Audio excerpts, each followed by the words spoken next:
again, so let's go ahead and get started. Welcome everybody to League of Women Voters Dane County Forum as part of our Climate Crisis series. My name is Carol Barford, and I am a member of the Climate Crisis Committee of League of Women Voters Dane County, and I'm also the host for our forum tonight. So very glad to get started. And before I introduce our guests and we begin with the content, I just want to make a couple of announcements. First of all, that this is the last forum of the 2021 fiscal year, or the League of Women Voters year. This is our last forum. It will be recorded. In fact, we're already being recorded, and it'll be posted on the League of Women Voters website and available via the League's YouTube channel within a few days. I also wanted to announce that the next event at the League is a summit on alternative voting systems, a study summit, and that's on June 3rd. So for anybody who's interested in alternative voting systems, I imagine you can find info about that on the League's website. So I am going to introduce our speakers one at a time right before they speak. But before that, it's incumbent on me to give a really quick and dirty introduction to the grid. So I'm just going to give this very brief overarching introduction, make sure we're all kind of on the same page. So, all right. So the grid, what is it? This is a really simple cartoon that outlines the basic elements of the grid. Over on the left there, you see that there's power generation, electricity generation that starts the electrons moving, it's transformed to the proper voltage for transmission. It can go long distance via transmission lines, and then the voltage is stepped back down before you have distribution lines for that last mile. It carries it to a house, a home, or a business where people are consuming electricity. And there are, as simple as this looks, there are a lot of things to consider here. It's a physical system in which electron flow has to be available whenever consumers flip a switch. So there's considerations of reliability, also considerations of safety. Utilities are responsible to their customers for both of those things. There are issues of cost. There are issues of right of way for all of the infrastructure that's delivering the electricity. So it's a very complicated system, even though right here it looks kind of simple. And one of the first, I need to find my cursor so I can, there we go. One of the first levels of complexity that pertains right on top of that simple grid system is that there's a market for electricity. It's not just going from one generation site through the transmission to a utility's customers. Utilities can buy and sell electricity, and that happens through ISOs, independent system operators that connect all of the smaller grids together. Here in the Midwest, it's MISO, the Midwest Independent System Operator. Famously, ERCOT of Texas got into hot water earlier this year with some of the ways that they run their electricity market there. But then, now we're thinking about newer pieces of the grid, newer elements. And in this cartoon is a smart grid, and you can see that electricity is not flowing just in one direction. It's going from different kinds of electricity generation out there on the periphery. You see solar power, solar panels, and a hydroelectric plant, et cetera, in through the transmission to all different kinds of loads. You also have a smart transport, smart houses that could be their own source if they've got solar panels, for instance, or windmills. So the power is going different sources, different loads, and all has to be managed by this grid management that you see in the middle. And in addition to the different flows, there's the intermittency of the flows with types of sources that are dependent on the wind or on the sun. So there are lots of layers of complexity here, and a lot of people are studying this and making big headway. So I am going to stop sharing, and I would like to now introduce our first guest participant, who is Scott Smith, Assistant Vice President of Business and Regulatory Strategy at MG&E. Prior to joining MG&E, Scott was Director of Regulatory Affairs at Alliant Energy and focused on the utilities, on Wisconsin-based utility, Wisconsin Power and Light, as well as MISO issues and FERC issues, which is Federal Energy Regulatory Commission, for both Alliant Energy utilities. Before that, Scott was Chief of Staff for the Public Service Commission in Wisconsin, the state agency that's responsible for regulating Wisconsin's telecommunication, water, gas, and electric utilities.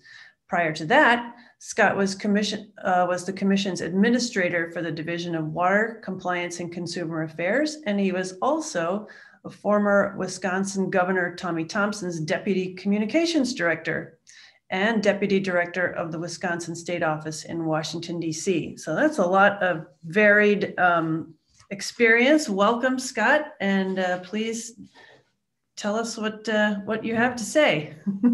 Well, thank you, Carol. And I think that was a great introduction in terms of, what the grid is and kind of how it's changing. And it is really changing rapidly. We're seeing a lot of different resources coming in, a lot of new technologies that are coming in.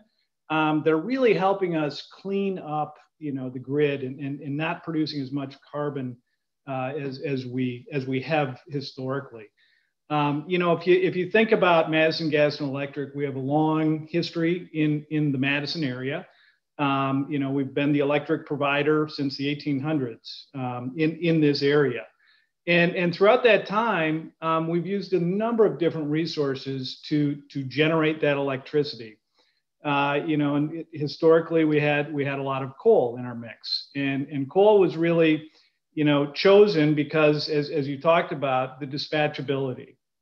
And really, when you're talking about a dispatchable resource, you're saying that you can turn that asset on or you can turn it off, depending upon how much energy is needed. And so, historically, we've used, dispatchable resources such as Blount Street Power Plant in downtown Madison was a historic coal plant that's transformed to gas. And today we use that just on really, really hot days or really, really cold days when we need that peaking energy. It's not the most efficient plant we have, but it still operates, and we want to keep that, going to help reduce the cost for our customers. But since that time, we've transitioned to other plants. We've got, natural gas plants. And then more recently, we've transferred into, as you talked about, the wind and solar resources. A few years ago, back in 2015, MG&E initiated its Energy 2030 plan. And in that plan, just short 6 years ago, we were talking about by 2030, we're going to have our carbon reductions reduced by 40%. Well, flash forward 6 years forward, and now we're saying, it's not 40%, it's going to be 65%. And you know what? In 2050, we are going to be carbon neutral. We are going to be net zero in terms of carbon emissions coming from our electric utility. And that's really changed because of technology.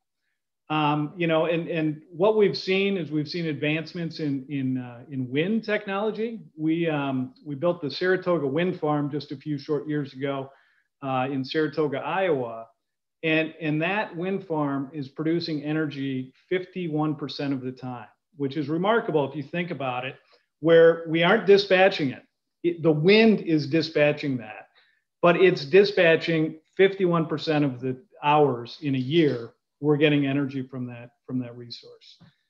Now, if you look at kind of some of our newer assets that we've recently approved, we've done both, kind of local scale solar projects. We've got the O'Brien Solar Farm in Fitchburg. We've got Maury Airport Solar at the airport in Middleton. We've got the Dane County Solar Project. And we're pursuing another solar project for the city of Madison and Madison Metropolitan School District over on the far east side, the Hermsdorf Farm project. We've got those projects that are really, in our distribution service territory, but then we've also got larger scale solar projects that we're participating in the Badger Hollow Solar Project in the Two Creeks, or if you're from the area, Two Creeks. That's a larger scale solar project. And what we've done there is we've partnered with other utilities so we can even get it bigger and get that scale, which brings the price down for all of the participants. More recently, we've filed with the commission for approval to participate in another solar project in Paris, Wisconsin, which is down near Kenosha, and also a solar project in Darien, Wisconsin. Now, the interesting thing about these two projects is we're pairing those with batteries. Okay, so not only are they a solar project, but what we're doing is we're trying to better utilize that interconnection point where that, on your first map of the grid, you have those transmission lines. Well, with solar, you're only producing energy about 25% of the time. Obviously, the sun doesn't shine all the time. And, it was a cloudy day like today, we weren't getting all that much energy from solar. But what you can do during those times is you can have stored energy in batteries, and then you can release that energy in times when the grid is needing that energy. And so you better utilize that transmission interconnect. So, those are kind of these technologies that have helped us transfer from, where we were to where we're going. And I think, in a few short years, we're going to be surpassing even what we're thinking about in terms of carbon reductions today.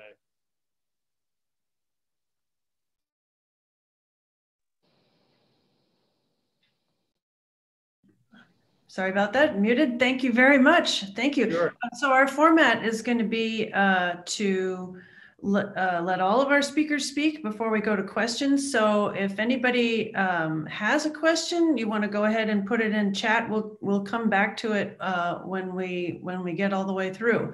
So our next speaker is Tom Myers, Director of Business Development at Slipstream.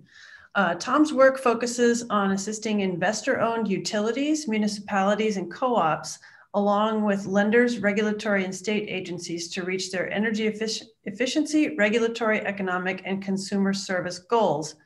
Slipstream and its financial services division, EFS, creates, tests, delivers, and scales the next generation of energy efficiency and renewable energy programs that move us farther, faster, and easier toward clean energy economy. Slipstream partners with utilities, local and state governments, regulatory agencies, and other organizations to inspire new solutions to big energy challenges. With 39 years of experience demonstrating what's next in programs and technologies, Slipstream is an established and trusted trailblazer in the industry. So welcome, Tom. Please take it away. Thanks, Carol. Hopefully I get the right screen here, and hopefully you don't hear my dog in the background. Let's see. Got the presentation up. Full screen. Let's see. Oops. I gotta go back. It's funny, we've been living virtual for so long and I'm still not great at this.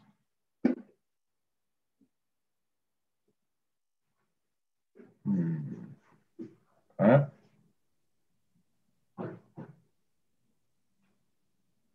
Let me go back. All right, hold on. Turn it.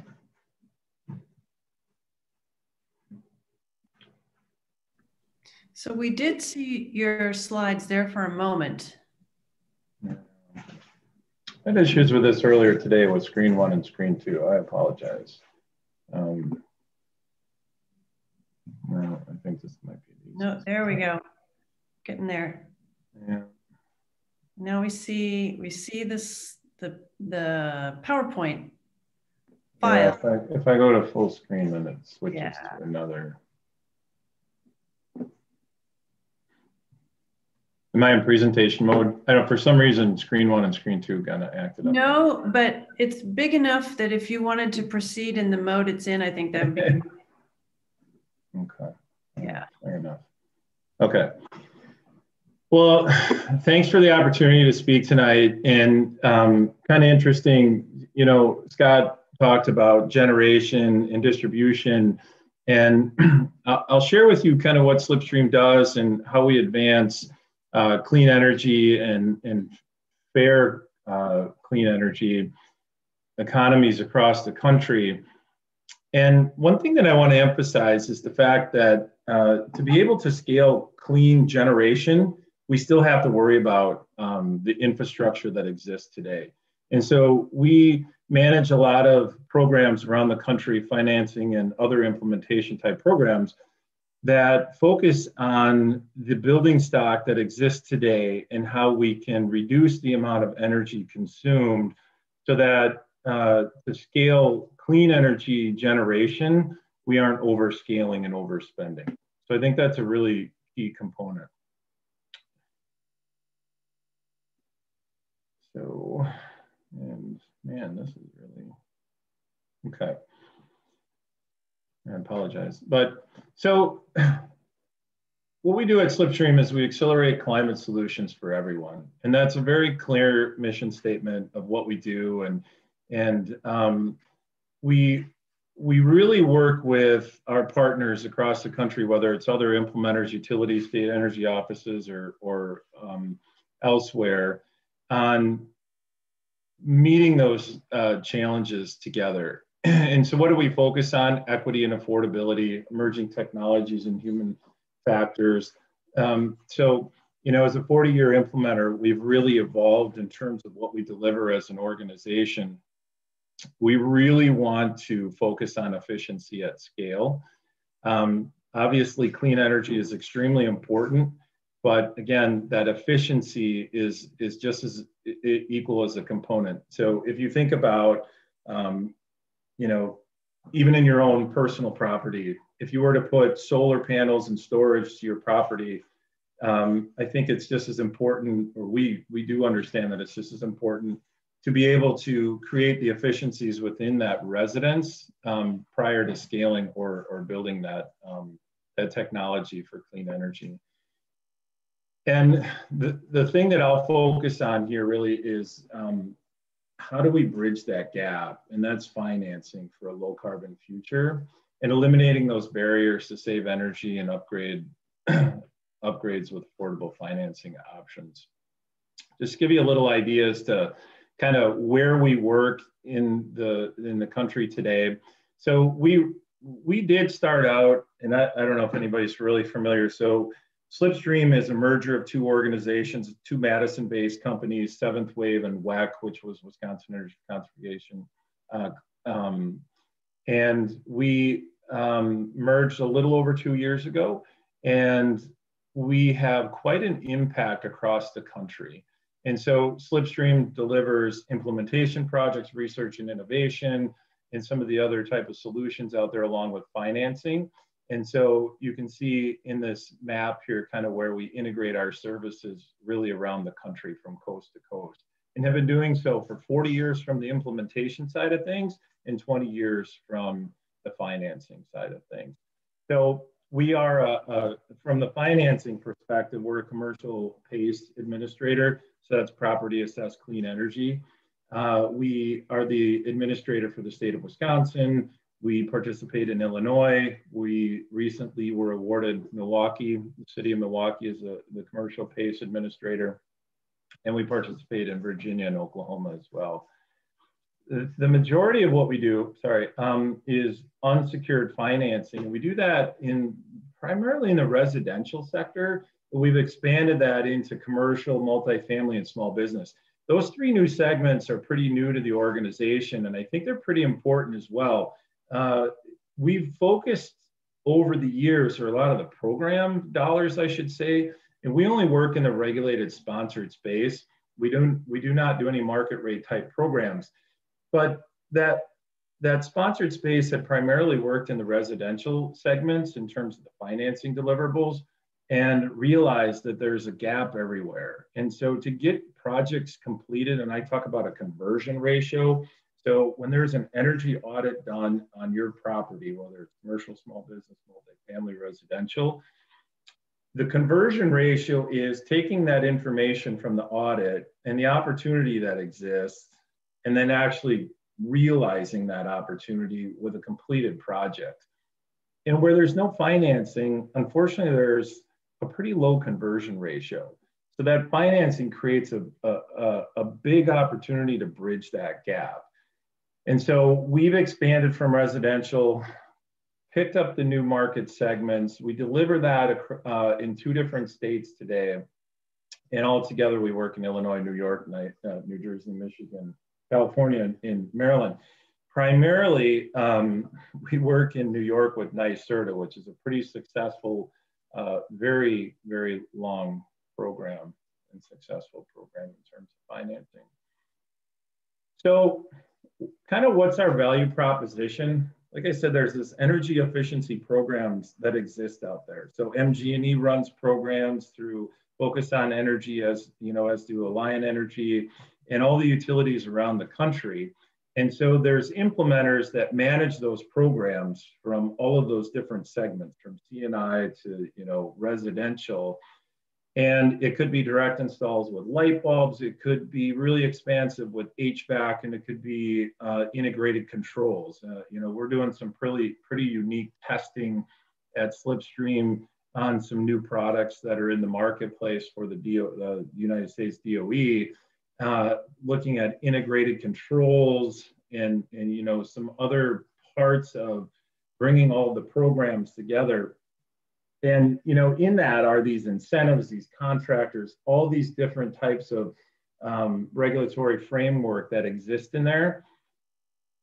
And we provide the financial services as well. And so what's unique about us, and I think kind of one of our really strong value propositions, is the fact that we understand the energy efficiency market and the program and the implementation. Now, there's market rate financing that exists today, but we don't just qualify an individual or a business. We actually qualify the individual, the business, and the project, and the measures, and the contractor that's completing the project. And so there's a lot of verification and there's a lot of regulation that goes around these projects, and it's done intentionally, and it's very useful in that we make sure that there's consumer protection and that there's actual value to the projects that's being completed, that's being sponsored or subsidized. And so what we do is we integrate all of those components, from bringing the capital into the market, loan servicing, underwriting, originating those loans, and understanding the value of an efficiency program that has all those other components. So here's just a little snapshot of kind of a comprehensive approach. And I honestly took this from a presentation I just gave a client recently. But so we're really flexible in what we do and what we offer from a financing perspective. But we do have a lot of experience, 20 years in the space in terms of financing and income verification for subsidy programs. And so we have, I guess, kind of some recommended type of programs that we would like to see in the market because of their cost effectiveness and their efficiency and deliverability in the marketplace. So there are these buy down models with guarantees, or maybe you've heard terms of like loan loss reserve. But if you can affect the risk, the capital provider can reduce the cost of the capital, which is a pass through to the consumer, which is very beneficial, again, to getting that conversion ratio. So what we really try to do is increase the participation, increase the conversion ratio.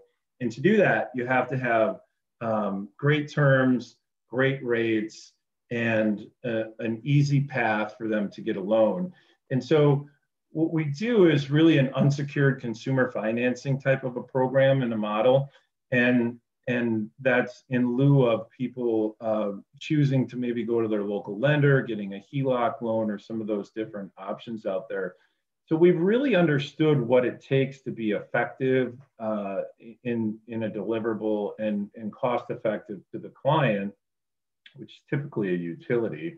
And so we try to bring the lowest cost of capital. We analyze the risk rate versus the risk premium. Again, that's what the loss could be compared to what the loss truly is. And if you're a capital provider, you're always going to put a risk premium on there because they're ultra conservative. And so if we can take that rate out, we really work with our client to bring the lowest cost to the consumer and actually to the client too, because they're typically using ratepayer dollars with a public benefit fund of some nature.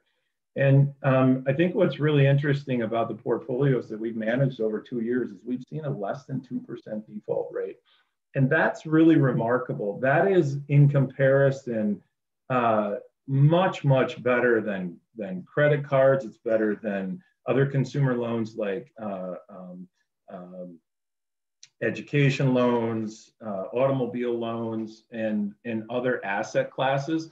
The energy efficiency, renewable energy consumer market is a really interesting kind of non-identified asset class that has got a lot of great history of low default risk. We do these branded direct bill. We can do an on bill. We can integrate our systems with the utility as well. We do a lot of work with the contractors. The contractors are really a great sales force for us because they're out there in the homes. They're doing the air sealing. They're doing the insulation. They're doing the HVAC upgrades. They're doing all of these other things that the consumer asks for. And so we really try to tool them up and make for sure they're ready. We have great technology platforms for ease of access and with loan origination systems and reporting to our clients. And we offer a really robust program administration as well. So what's the impact of our financing and what have we done over the last 20 years? Well, I'll tell you, over the 20 years ago, we actually created an opportunity to do low-income screening and verification for a subsidy program in NYSERDA. About 10 years ago, we started in the loan origination business. And really in the last 6 to 7 years, we've really ramped that up. And what did that mean? $715 million worth of loans that we've contributed to for energy efficiency and renewable projects around the country. I think that's pretty incredible. We're on the march to $1 billion. I think we'll be at $1 billion within a couple of years. We really accelerated this last year and closed nearly $100 million worth of loans between the projects and the programs that we run. But 64,000 consumers and businesses had the access to that capital. That's pretty impactful. And again, it's really about bridging that gap. If you think about incentive programs, you may have the opportunity, once the audit is done, to get a rebate, even if it's a 50-50 match. Say it's a $15,000 project and there's $7,500 worth of rebates out there. There's still a gap to come up with the $7,500 to complete the project. Believe it or not, that's not readily accessible to most people in the country these days. Pretty unfortunate, but it's a reality. And so these programs and products that we provide really do bridge that gap. And again, with the right rates and terms, it's very affordable. And you compound that with the savings that they can have from the upgrades. And it really does turn out to a nice cash flow opportunity for an individual. Give you a quick snapshot of an impact of a state. So we've worked in New Jersey since 2009. We've deployed over $150 million in New Jersey. New Jersey's small. I mean, it's populated, but it's small, and impacted over 23,000 homes. And we have a network today of over 150 contractors. So just think about that from a micro perspective, how impactful the financing really is in the energy space. So I will wrap it up with that and gladly take some questions later. All right, thank you very much, Tom. I wish I'd known about Slipstream when I was insulating my house, but we'll come back to that. For now, I would like to introduce Jason Mcduff, Vice President at Green Penny Bank. Jason has risen through the ranks of a national bank, but is now happy to be working closer to his values at Green Penny and living part-time, at least, close to family in Iowa. He recently joined Green Penny after taking a break from career to travel. It was in Antarctica, South American Patagonia, Amazon, and Galapagos Islands, where he gained insight from environmental scientists and researchers on the effects of climate change. Sounds like an awesome time traveling. Jason says, it's clear the world needs real solutions to reduce and recapture carbon from the atmosphere now. And Jason came home committed to putting his financial services experience to use. Jason and Green Penny believe the importance of using your money as your voice for fiscal and environmental advocacy. So welcome, Jason. Well, thank you so much, Carol, and to the League for having Green Penny here today on this really interesting panel. We're super excited to be in the space. In comparison and contrasting to your previous two panelists, Green Penny is relatively new in terms of the markets we're serving, but not new in terms of financing renewable energy. We come from Decorah, Iowa, very proudly so. Decorah is in the northeast part of Iowa. If you don't know where it is, it's a stone's throw away from the southern west tip of Wisconsin. So we go to La Crosse for shopping a lot and spend quite a bit of time in Wisconsin. And Decorah has we're very proud of this fact that Decorah has one of the highest solar adoption rates, renewable energy adoption rates of any community in the United States. In fact, a podcaster recently told us that he looked it up and we were second only to Honolulu, Hawaii in the per capita renewable energy adoption rate. And for us, it's mostly solar. So how did that happen? Well, it's a story of a committed group of citizens from different walks of life and indeed different political persuasions, Republicans, Democrats, conservatives, maybe not so conservative, more liberal leaning, coming together nonetheless and tackling together what's a pretty difficult thing to do, which is a significant renewable energy adoption in a community. In fact, your third graphic, Carol, that looked at what a modern grid looks like, well, we think that's the Decorah of the future, and we're already very much on our way there. We've got a role to play for everybody, the utility provider, our governments, organizations like the Winneshiek Energy District, which we think is the first in the nation to be formed 10 years ago that the bank helped to build, that helps connect the dots for people and does energy audits and connects them to installers and answers questions in this complex space, and other concerned citizens from private industry, nonprofits, certainly the bank, and they figured out how do we come together and build a modern infrastructure that looks like that. And we're very proud that we've built so much renewable energy here and solar energy here that Alliant, our utility provider, is installing a community battery facility to store all of the excess energy that Decorah and the surrounding communities are creating. So Green Penny was formed to try to help more communities across our four Midwestern states, Iowa, Wisconsin, Illinois, and Minnesota, do the same thing. And it started really 20 years ago when the father of our current CEO, we come from a community bank. We're powered by Decorah Bank and Trust.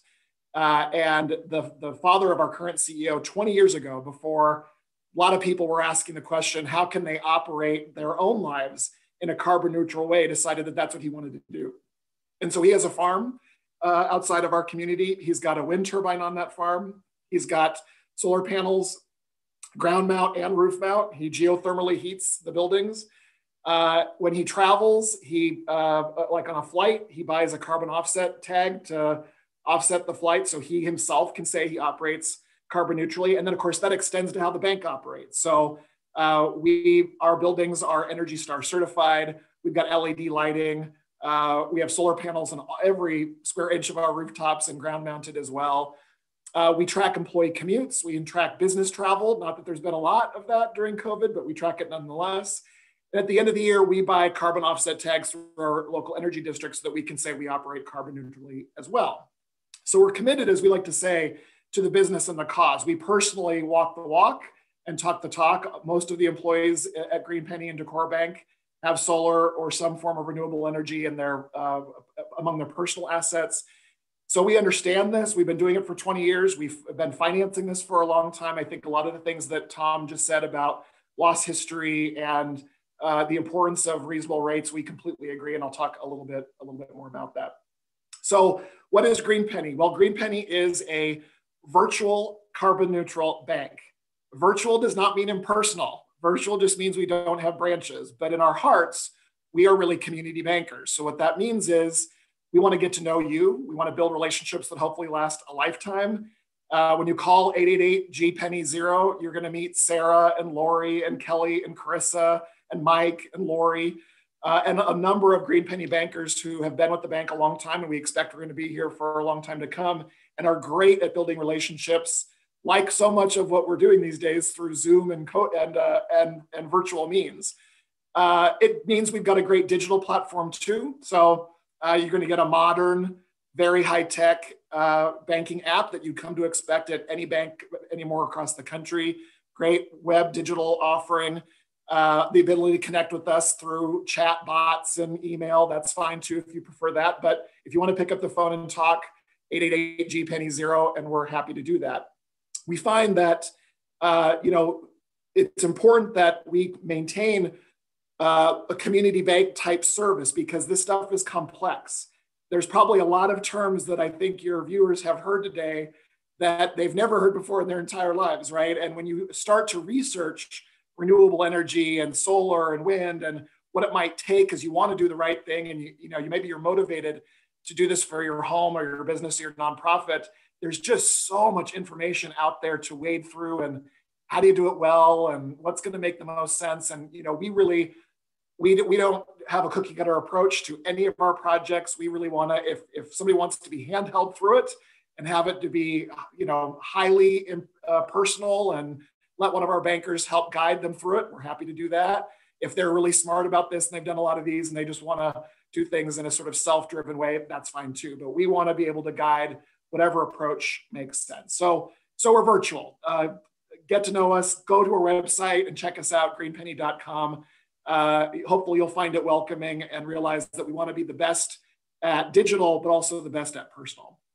And second, carbon neutral. I talked about how the bank operates carbon neutrally. We think we're one of the only handful of banks that do this, although thankfully a lot more are making claims that they either already are operating this way or have plans to do so in the near future. That's great.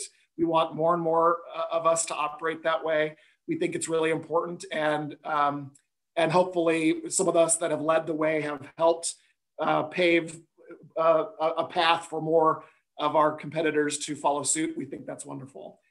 And lastly, we're a bank, and we think this is really important for a couple of reasons, and maybe not totally well understood ones. A few things. Number one, banks have a relatively stable, low cost of funding. We get our funding from our depositors, and so that's we're not going out into sort of a secondary market and borrowing money or anything like that.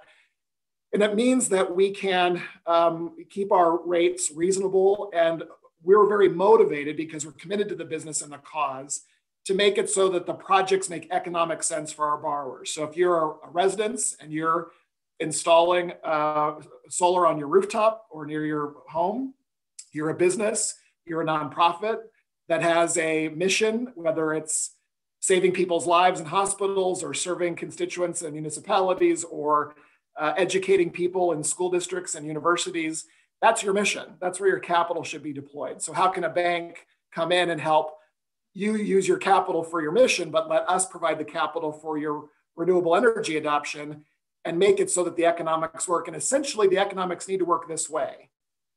Ideally, you can trade what you're doing today in any of these scenarios, with any of these organizations I just talked about.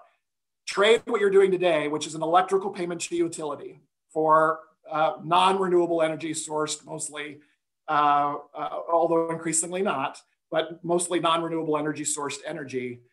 Trade that utility payment for a financing payment. So you don't have to put any cash into a renewable energy loan, whether it's solar or something else. And you're gonna make that financing payment. In the case of Green Penny, we do our loans up to 12 years. Other lenders will do it longer. We won't, because we generally think 12 years is a good term for you to pay down that loan, swap your utility payment for a finance payment in the near term. Once you pay that loan off, you've got hopefully a relatively de minimis or very small hookup charge and maybe a little bit of a bill periodically that you're paying to utility. But other than that, you're not going to pay for energy for probably another 12 or 13 years. Solar panels these days are warranted for up to 25. And we think that's really important too for all those organizations and residences I just talked about. Imagine what you could do with that money. I mean, that average homeowner spends a couple $1,000s on utility payments. Multiply that by 10 plus years. That's some real meaningful things that you can do for your family, your business, your nonprofit, your community. So we want to help folks figure that out. And so we're very committed to being adaptable. And yes, we've got a standard program for residential, but our rates are low and our terms we think are good. And as I said, we're committed to making the economics work. And second, for more complex commercial, nonprofit, agricultural farm loans, we're going to be flexible and try to make the dynamics work. We have to remember there are a lot of different utilities that work in the 4 states that we cover. And so the utility costs are different. The net metering chart approaches are different. And if you're in this space and learning about it, we'll help explain what net metering is. So we have to be very flexible. And the good thing is that community banks can do that.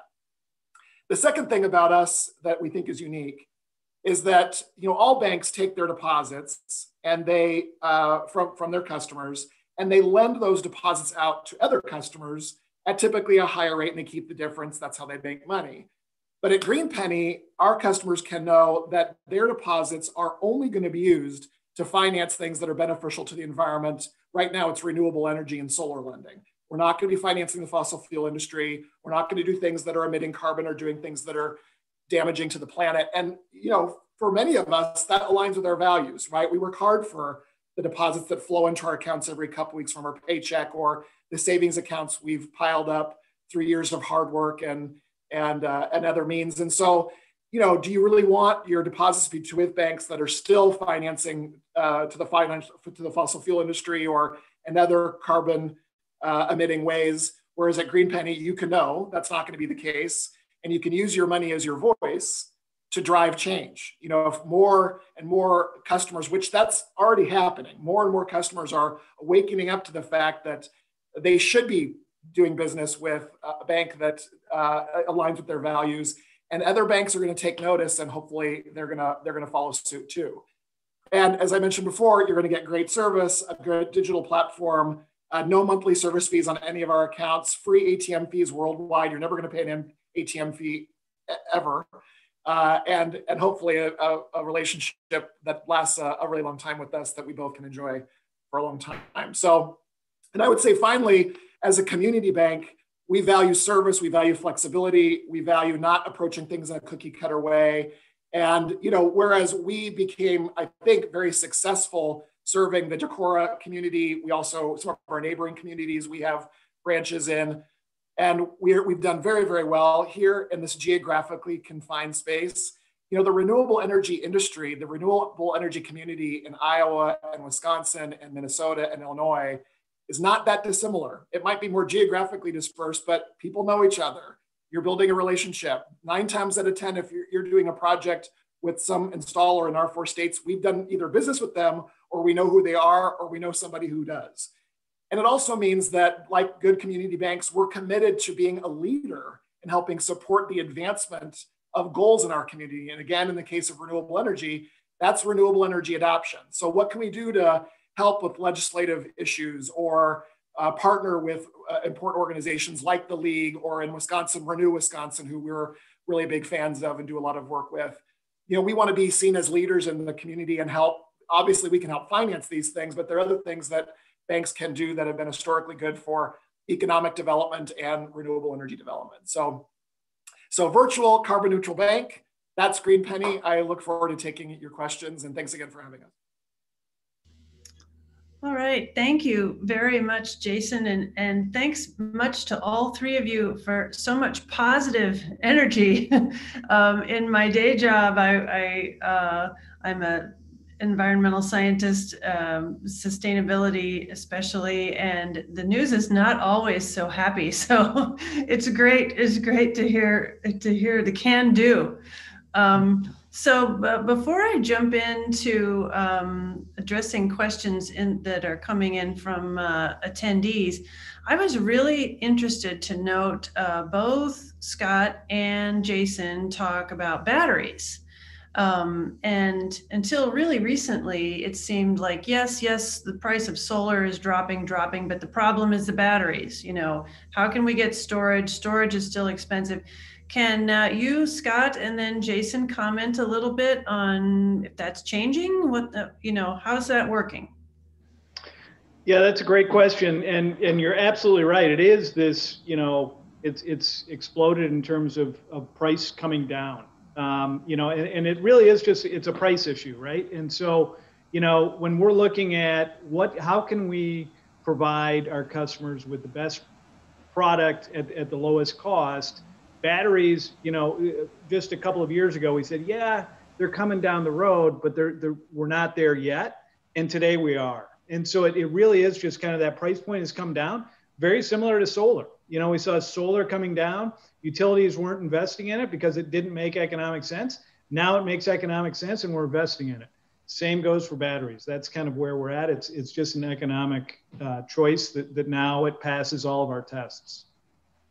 Yeah, I think we're seeing something similar. I would say it's getting there for our customers in terms of what we've seen so far, which is really good news. And a couple different things to think about with batteries. Obviously, they store energy, and then they can release that energy that you've stored at peak time. So if during the day you've got a solar system that's supplying power to your rooftop or your ground mount, and then that battery is storing it at some peak hours where some utilities charge pretty high rates in the evenings when everybody's home, it can release that energy and then it can lower your peak hour. That's really important for lots of organizations. So that's one way that they help with economics. The other way is with stability. If you have a lot of intermittent power issues, I come from California, the state of rolling blackouts. And in my adult life, the last 20 years, there's been several years. It's rare, I guess I could say, that I've been through a year where there hasn't been some sort of rolling blackout, which is pretty remarkable. In the fifth largest economy in the world, you just don't have sustainable power where restaurants, lots of businesses close. Now, do they go and buy generators? Unfortunately, a lot of them have, but more and more of them, as the cost of batteries are coming down, are looking to battery solutions that can help them power for. They only last typically a few hours, but it can be pretty detrimental to a business and to a residence that's trying to, in the middle of August, have their air conditioning work, right? So if you've got intermittent issues, that's an issue. In the Midwest, we really have pretty stable. Thunderstorms will come through occasionally, but other than that, hopefully we don't, derecho storms are another category. So you really have to, do the costs work with how they can store energy and how they can help with sort of providing stable power, and it's getting there. We just had a borrower, for example, get a bid for battery plus solar, and the battery system was as much as the solar system was. And based on the factors, it just didn't quite make sense yet, but it's coming. We definitely know it's the solution. And with all of the commitments that the automobile industry's made, that others have made, Tesla, others, to home energy storage and big power provided by battery, it's a matter of time. It's not a question of if, it will come. Very good. Thank you both. So Tom, I wanted to ask you about energy efficiency, which I heard in another presenter on energy efficiency one time do the Rodney Dangerfield and say it just doesn't get any respect, among all these. That's awesome. Yeah, and I also use the analogy that maybe part of the reason for that is that energy efficiency is all chopped up into little bits. It's like pennies on the ground as opposed to a dollar bill, right? Can you comment on how does Slipstream approach that with people? That you know, it's real money saved, it's real carbon saved, but that's not what people are always thinking about. So how does that work? Right. Well, so if you think about the building envelope, like I talked about earlier, and so we do a lot of HVAC upgrades, and I know there's a comment in there about geothermal and some of these other type of technologies. But if we want the grid to be cleaner, like I stated earlier, you really have to scale back the consumption. And so how do you do that? You have a building envelope. So if you have an HVAC system and you're upgrading that, air conditioning, heating source, whatever source it is, and it's relatively inefficient and you're going to upgrade to a new efficiency model. If you have a sieve of an envelope of the building, it's really kind of irrelevant, right? And so energy saved is going to be energy wasted out the windows, out the doors, out the attic space. And so conservation is still really key. There's a lot of aging or overaged building stock in this country, around the world. So energy efficiency is still king. So the lowest cost to carbon reduction is energy efficiency. It still is today. It probably will be for quite some time. And the most cost-effective way to create and build those clean energy grids is energy efficiency. So, you know, if MG&E wants to go out and scale clean energy solar and storage and wind generation, they still have to rely on the fact that we're going to be conservative in our energy consumption and efficient. And so that's where the energy efficiency programs really come into play. And it really can go beyond just the, which is really fun to work for Slipstream and some of these research and innovation type ideas that we do the measures and verification on. But it can go beyond insulating your home, and it can go beyond the windows, and it can go beyond some of that stuff. From a commercial application, it can go from lighting controls to lighting controls that actually have, automated shades. I'm looking at my window, sorry. So shades that come down during peak times of light so that they can reduce the air conditioning or, increase, so there's all of these integrated controls, and they can actually be grid interactive too. And so there's just a whole plethora of opportunities to be able to make your existing building today peak efficient so that the generation and the distribution side of things is in check and cost effective. All right, thank you very much. We have a lot of great questions in the Q&A, and I'm sorry we will not get to too many of them, but I'm going to do my best to get some in here. I guess a question for Scott: is MG&E including vehicle to grid type flows in its long-term plans?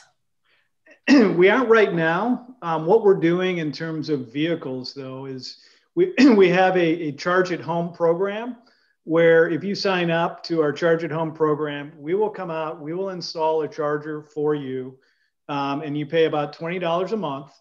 And then what we're doing with that is kind of where Tom was going about the smart buildings. We're doing kind of a smart home in terms of your vehicle, and we can manage that charge. And what that does is that allows us to, if as Jason was talking about earlier, at 6 o'clock, everyone comes home and the price of electricity goes up. Well, if you plug in your car, but then you set it to, hey, I don't want it to charge until 9. And hey, in fact, all I need is a full charge by 6 a.m. Then MG&E, what we can do is we can manage that charge. And so we can use the lowest cost electricity to fill your vehicle. And so, at the end of the day, all that does is that helps save all customers money because we're avoiding that peak. Tom was kind of talking about, we want to become more efficient.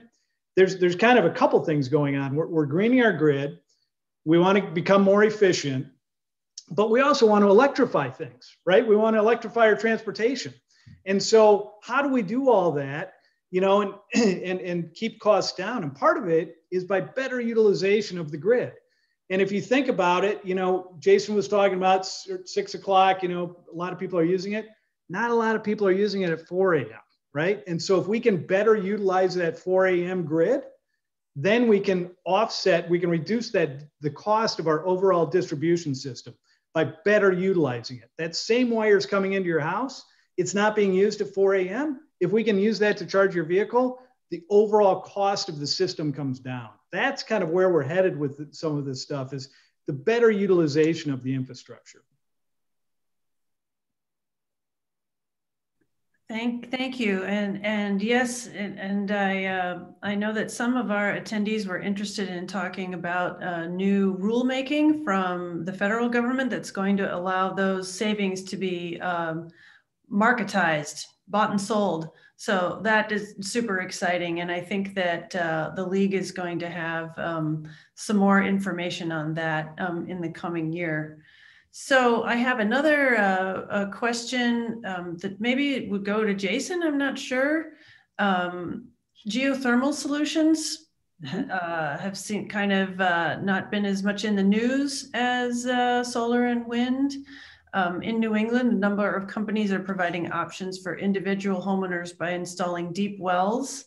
Are these options available around here? Does Green Penny done any geothermal? What can you tell us? Yes, we've just started, and the good news with geothermal is that the borrowing principles are very similar in that for particularly residential applications, there is a federal 26%, the same 26% tax refund opportunity exists for geothermal. There's some requirements that must be followed in terms of the quality of the equipment, but it works very much the same way. And we can do 100% financing of geothermal because of that.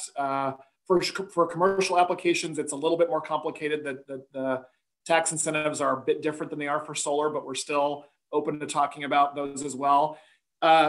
Just to pile on what Scott said, it's going to be both that we're going to be doing in order to, it's going to be both electrifying things, electrifying our transportation, electrifying our heating. Geothermal is an example of that.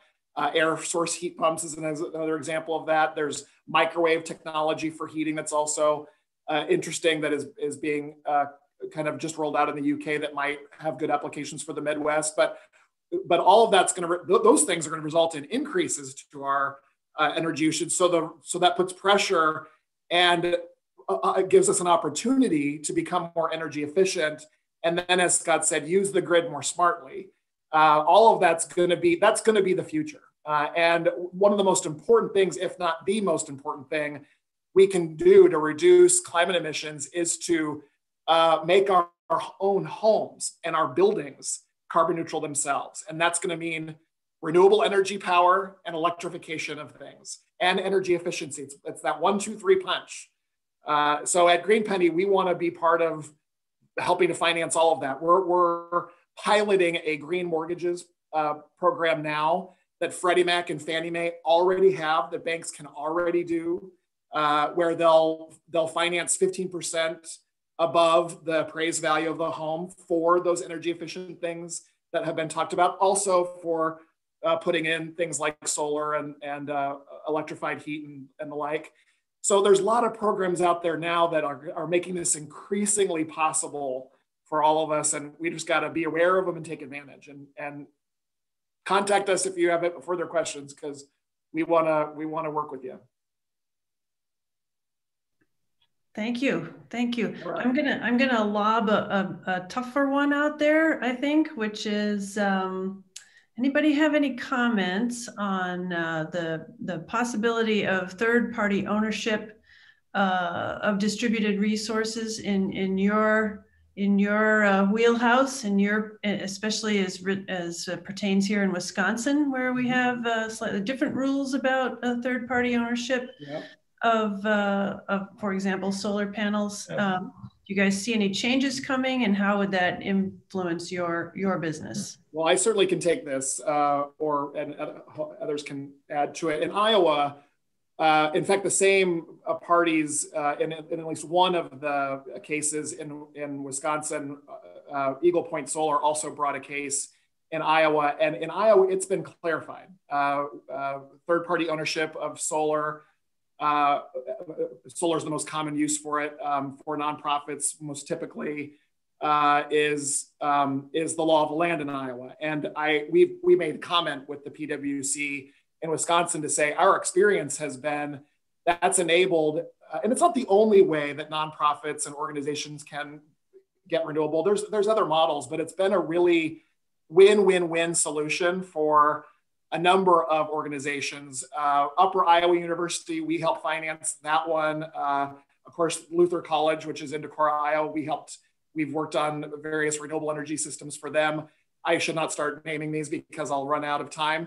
Municipalities, and even in, this is where I like to say that this doesn't have to be a liberal, conservative, Democrat, Republican issue. I mean, Iowa's not exactly a blue state, right? I mean, it's very purple, and in the communities that we come from that are around us, many of them are very, very red, and yet many of them have, I can name probably 5 that their municipalities, their sewer plants, most of the energy for their school districts come from solar.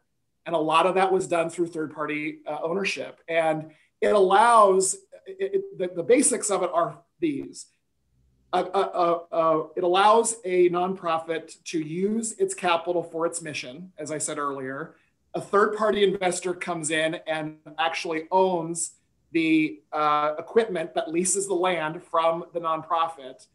And the nonprofit pays at a fixed rate their utility costs, a known rate to the utility costs to that investor. And so it's until they eventually buy it and own the facility, the solar facility themselves, and then have, of course, pretty good power generation where they can deploy their costs to other things.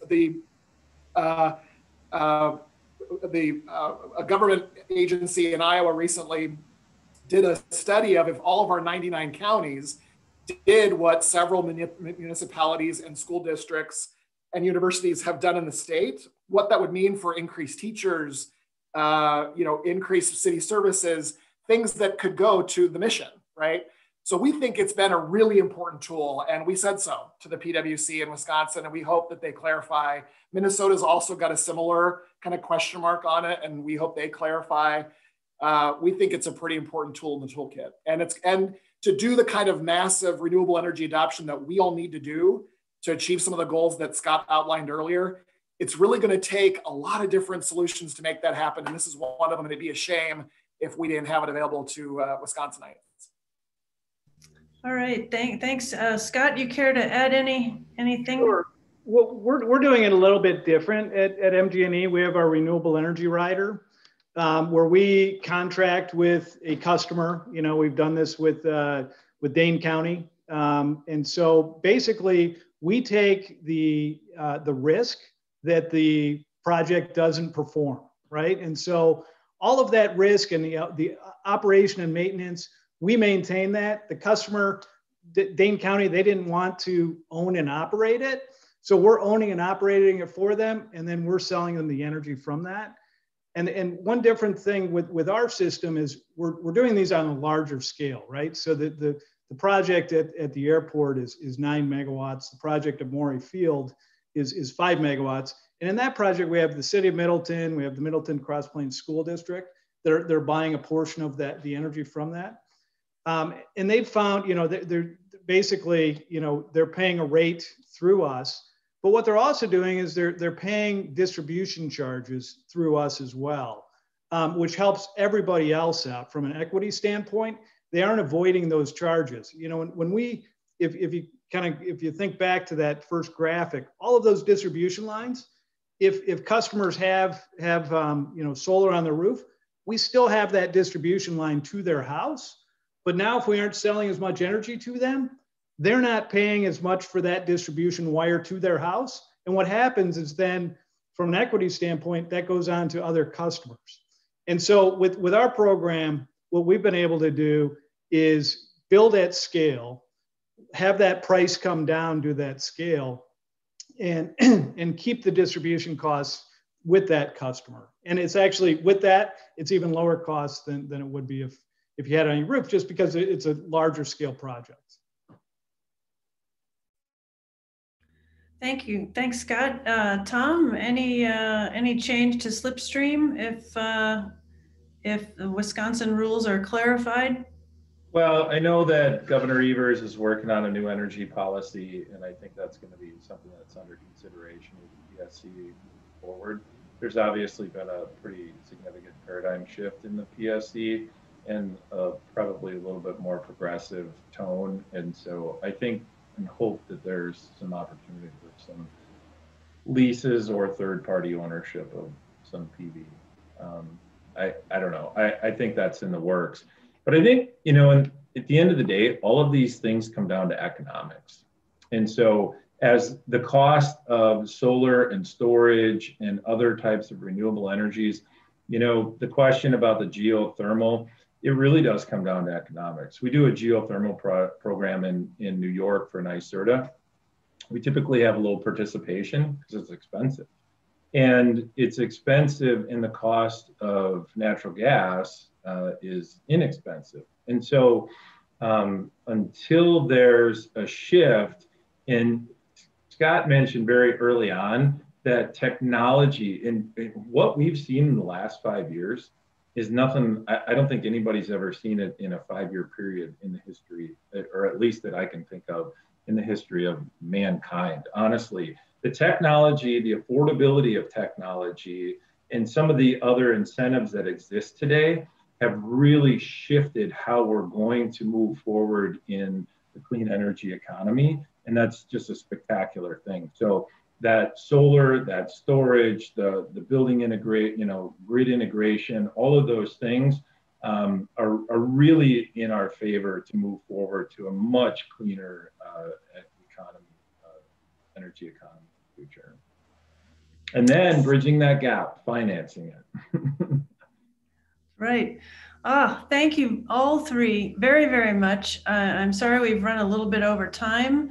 And I'm sorry to those who couldn't get their questions answered, but I'm very, very grateful for all three of you for coming out and sharing your experience and your expertise. So I don't know if we have little clap icons in this version of Zoom. I don't know, but let's give our appreciation. Yeah. So I think a couple people have raised hands. I'm not exactly sure how to. Are you guys willing to entertain raised hands for a moment? Sure, why not? Okay. Let's see. I'm not sure if I know how to find them. Or is that the virtual clap? The one maybe that was it. Maybe that was it. At any rate, we are at time. So I'll just remind everybody that the forum is taped, and it'll be available soon, sometime next week. And share it with your friends, and onward. Thank you for having us all. Thanks very much. Thank you. Thanks, and please reach out with additional questions.